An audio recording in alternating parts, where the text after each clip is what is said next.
Halo teman-teman semuanya, kali ini kami dari kelompok G akan membahas tentang etika Kristen, yaitu tentang hukuman mati. Perkenalkan, nama saya Ikang Tanoto dengan NIM 202410103018. Perkenalkan, nama saya Alvin Abnar Tumaliang dengan NIM 2024 1010 10 3045. Nama saya Andrew Hani Pangestu dengan NIM 2019 109 01 012. Nama saya Denny dengan NIM 2020 10101100. Nama saya John Felix Pasaribu dengan NIM 20 19 10 30 11 02. Hukuman mati memiliki 3 pandangan. Yang pertama, ada rehabilitasionisme. Pandangan ini adalah pandangan yang bertentangan dengan hukuman mati, dengan prinsip bahwa tujuan keadilan adalah untuk rehabilitasi dan bukan retribusi.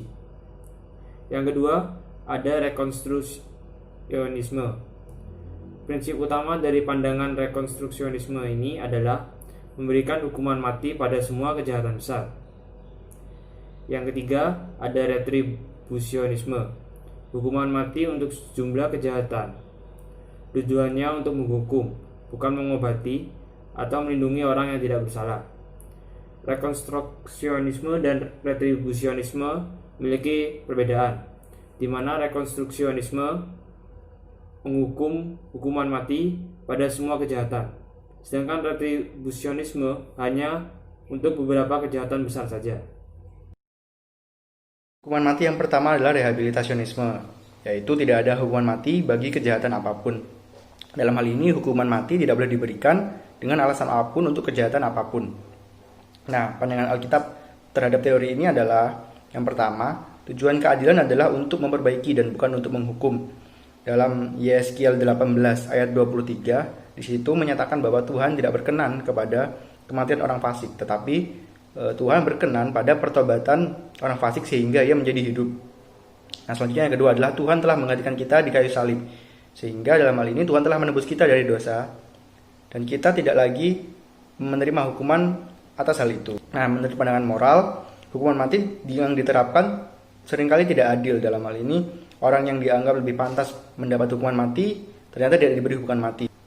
Selanjutnya, hukuman mati bukanlah pencegahan kejahatan. Sebagai contoh, meskipun ada hukuman mati sebagai ganjaran atau punishment, tetapi tetap saja ada kejahatan-kejahatan atau pelanggaran-pelanggaran yang terjadi, bahkan lebih berat daripada sebelumnya.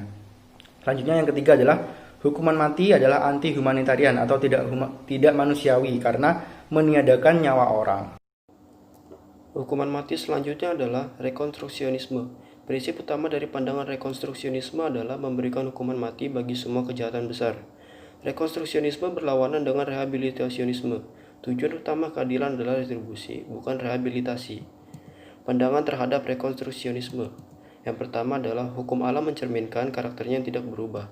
Allah itu adil dan ia menuntut keadilan dari kita. Tetapi jika hukum Allah mencerminkan karakter moralnya, dan jika karakter moral Allah tidak berubah, maka hukum Allah yang diberikan melalui Musa masih berlaku saat ini, karena Allah tidak berubah. Yang kedua, perjanjian baru mengulangi 10 hukum. Perintah-perintah yang diberikan kepada Musa di Gunung Sinai diulangi di dalam perjanjian baru. Maka tidak benar anggapan bahwa 10 hukum Allah tidak berlaku saat ini. Selanjutnya adalah evaluasi terhadap rekonstruksionisme. Tidak semua hukum Musa dituntut oleh karakter Allah. Semua hukum Musa adalah sesuai dengan karakter Allah, tetapi Allah bisa mengendaki hal yang berbeda pada saat yang berbeda untuk orang yang berbeda. Semuanya sesuai dengan aturnya, tapi tidak semua dituntut olehnya. Yang kedua, tidak semua tuntutan hukuman mati diulangi dalam perjanjian baru. Bahkan kaum rekonstruksionisme pun mengakui bahwa sejumlah kasus hukuman mati dan perjanjian lama tidak berlaku lagi saat ini. Hukuman mati tetap diterapkan, tapi tidak untuk semua pelanggaran yang ada di perjanjian lama. Yang ketiga ada retribusionisme, berarti hukuman mati untuk sejumlah kejahatan. Tujuannya apa? Untuk menghukum, bukan mengobati atau melindungi orang yang tidak bersalah. Evaluasi negatif tentang retribusionisme, yang pertama adalah hukuman mati adalah hukuman yang kejam dan luar biasa. Prinsip nyawa ganti nyawa yang dijalankan pada hukuman mati bertentangan pada hak asasi manusia. Yang kedua, hukuman mati ditetapkan secara tidak adil. Artinya, keadilan harus tetap berjalan meski beberapa pelaku kejahatan harus mati. Yang ketiga, hukuman mati tidak alkitabiah setidaknya untuk saat ini. Hukuman mati sudah bukan lagi kejahatan-kejahatan kecil, tetapi hanya untuk kejahatan besar. Yang terakhir, Hukuman mati berlawanan dengan konsep pengampunan.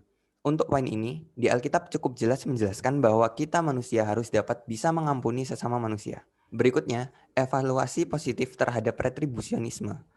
Yang pertama, hukuman mati didasarkan pada penghargaan yang tinggi pada kemanusiaan. Artinya, hal ini menunjukkan berapa tinggi label harga yang ditetapkan Allah untuk manusia ciptaannya. Karena nyawa manusia tidak ternilai dan hanya bisa digantikan atau dibalas dengan nyawa sesama manusia. Yang kedua, hukuman mati bertindak berdasarkan pandangan yang benar mengenai keadilan. Hukuman diberikan kepada orang yang bersalah yang layak mendapatkannya, dengan menjunjung tinggi nilai hukuman, bukan perbaikan. Tujuannya adalah moral, bukan terapi. Yang ketiga, hukuman mati melindungi nyawa orang yang tidak bersalah. Pertama, menghargai nyawa korban. Kedua, memberi rasa gentar kepada calon pembunuh.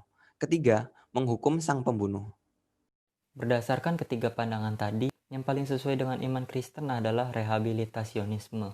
Mengapa? Karena hukuman bukanlah suatu perbuatan yang harus dilakukan untuk membalas perbuatan seseorang. Walaupun hukuman diperlukan untuk menyeimbangkan keadaan akibat dari kejahatan tersebut.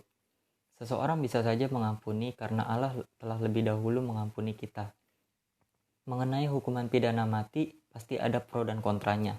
Bagi yang mendukung atau pro diterapkannya hukuman pidana mati, mereka beralasan penjahat yang telah melakukan kejahatan itu pantas dihukum.